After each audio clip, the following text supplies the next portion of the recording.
Hola amigos, hoy vamos a hablar un poco sobre el SAIA 90, que era el desarrollo nacional de un caza para Argentina, que había comenzado a mediados de los 80s y cancelado a principios de los 90. Era un proyecto que ideológicamente no es nuevo o contemporáneo. Argentina de la década del 30, que intentó tener un caza nacional con el Pulqui 1, con el Pulqui 2. Ya anteriormente se fabricaban aeronaves de combate, porque la fábrica de aviones es de la década del 20. Es un proyecto del sector ideológico azul, o sea, del sector conservador y nacional. Recordemos que las Fuerzas Armadas históricamente se han dividido en dos grandes grupos. Un grupo azul con los conservadores y nacionalistas, los halcones, y un sector colorado con los socialdemócratas, algún liberal de izquierda y algún socialista perdido. También hay otros grupos, estaba el peronismo proscripto, y hoy están los caranchos, que son los prochinos. Hoy tenemos en las Fuerzas Armadas tres grupos: los halcones, las palomas y los caranchos. Volvamos a 1980. Argentina en la década del 80 adquiere el Escalón para poder producir un caza de tercera generación. Este Escalón era el Pampa. El proyecto Pampa venía atado con el desarrollo de un caza. El Pampa nos ponía en una posición de producir un caza de tercera generación. En aquellos tiempos ya se empezaba a masificar los cazas de cuarta generación. Los F-16, los primeros F-18, los Mirage 2000, los F-15. Como dije anteriormente, Argentina estaba en capacidad de producir un caza de tercera generación. Vamos a ver un poco la línea de desarrollo que nos llevaría al SAIA 90. Como se ve en la ruta tecnológica, tenemos dos caminos. Uno que va a una vía muerta, que sería usar todo lo que se aprendió en el Pampa para producir unos 100 Kafir de la denominación C9, denominación que no existe, pero que se le había asignado a la versión para Argentina, que consistía en un caza de tercera generación con electrónica de cuarta generación y con la turbina francesa, la turbina que usábamos en los Mirage. La otra línea, que sería la que nos llevaría al SAIA 90, consistiría en producir primero una versión de A4 similar a los A4AR que tenemos hoy, pero con una electrónica más sencilla. Recordemos que estamos hablando de los 80s. Era la electrónica del F-16AB y con la turbina F404, que en ese tiempo era una novedad, y las versiones de A4 con esa turbina se denominaban Super A4. Los A4 se habían dejado de producir a finales de los 70s, entonces se quería llegar a un acuerdo para adquirir toda la matricería. Se hablaba tal vez de reemplazar partes por materiales compuestos y de aleaciones ligeras, y así crear un A4 que iba a tener una capacidad de carga cercana a las 6,5 toneladas, una especie de Super A4 con electrónica de cuarta generación, y que toda esa tecnología absorbida en el A4 iba a servir para producir el caza nacional SAIA 90, que era un caza de cuarta generación o cuarta plus. Estaba ahí en el medio. Si la electrónica que se adquiriera un poco mejor, pasaba a ser un cuarta plus. Digamos que si se producía en el año 2000 y en vez de usar la electrónica de los F16AB, se usaba la electrónica de los F16 Block 50 Plus, sería un cuarta plus.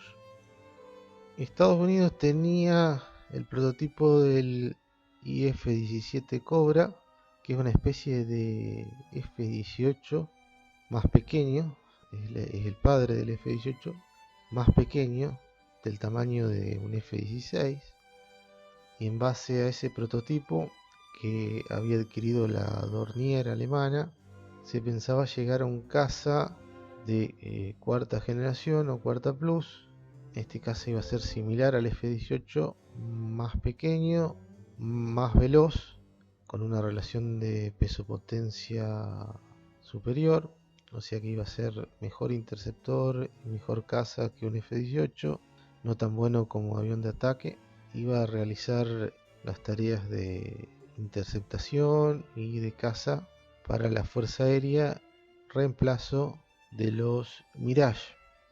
Si vemos un poco la línea tecnológica, es consistente. Si pensamos que en los 80s se podía llegar a algún acuerdo para levantar el embargo. Estamos posicionados en la línea de tiempo en 1985. O sea, si nosotros en 1985 podíamos levantar el embargo, que era posible, pero recordemos que Alfonsín era muy amigo de Cuba, de Nicaragua, defendía Cuba, Nicaragua. Es más, fue el primer pelotudo que pensó en comprar cazas chinos, que fue a China y quería comprar, propuso la compra de 100 cazas chinos J7, que la Fuerza Aérea le dijo que no, que eran una porquería. Cazas chinos a cambio de granos y carne, que yo creo que, si no me equivoco, eran cazas que tenían algo así como 1500 horas de vida o 1600 horas de vida, que era lo que duraba la turbina. Bueno, una completa porquería. Pero bueno, ese fue el primer pelotudo que fue a China a comprar material. Si Argentina hubiese tenido un gobierno serio, no como el de Alfonsín, que coqueteaba con toda la izquierda internacional, y después la izquierda internacional lo terminó apuñalando por la espalda en la tablada. Si hubiese tenido un gobierno serio, no de la Internacional Socialista, y se hubiese levantado el embargo, y nosotros a finales de los 80 estaríamos produciendo unos 50 A4 de esta versión Super A4, y para finales de los 90 tendríamos el dinero y la Dornier seguiría siendo la asistencia, porque la Dornier tenía su proyecto, un proyecto mucho más avanzado, que era de un caza de 4,5, un caza que superaba al Rafale y al Eurofighter. Ese era el proyecto de la Dornier.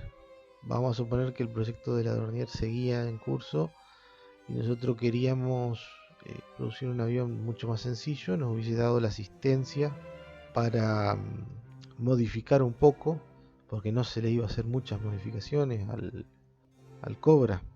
Se iban a usar otros materiales. En eso entraba la McDonnell Douglas, que era la que había dado la asistencia para los A4, y se iba a usar la turbina F404 en vez de la turbina que tenía el F17 Cobra, que era inferior. Entonces, si tenemos en cuenta ese factor, era consistente.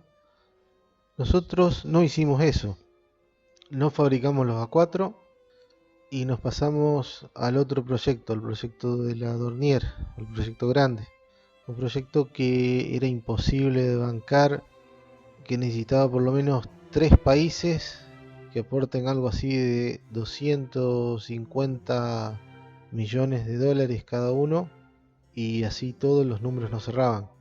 Era un proyecto a nivel continental, Estamos hablando de crear un caza de 4,5G en los 80s que superaba al Rafale y al Eurofighter en complejidad.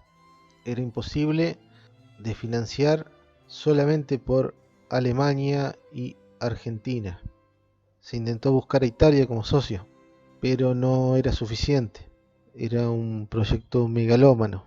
Si vemos hoy, si intentamos hacer hoy lo que no se pudo hacer ayer, generalmente vamos a cometer un error, porque el mundo cambió. Hoy en el mundo hay células de cuarta generación tiradas por todos lados. Hay células de F-16, células de F-18 en reserva, células de Mirage 2000 en reserva, células de Sukhoi 27, de MiG-29, hay células de MiG-29M, M2, Su-30 en reserva por poco dinero. El problema de hoy es principalmente de la electrónica y del software. El cuello de botella en todo desarrollo está en el tema electrónica y software. Argentina hoy debería encarar una línea de desarrollo, primero para tener elementos lanzables, o sea, misiles, bombas, de todo tipo de fabricación nacional, por un tema de embargos. Después de software y algo de electrónica, pero ponerse a producir una célula de cuarta generación plus, de quinta generación, es una estupidez. Además que hay que producir muchas unidades. Fíjense el caso del F-35, que los primeros F-35 consumían 250.000 horas hombre por aparato y hoy consumen algo menos de 60.000. Por eso se redujo enormemente el costo. Eso lo hace la producción en serie, cuando uno fabrica centenares de aparatos, miles de aparatos, no cuando fabrica decenas de aparatos. La producción industrial tiene que ver con eso, con la cantidad. Así que esto sería todo, nos vemos.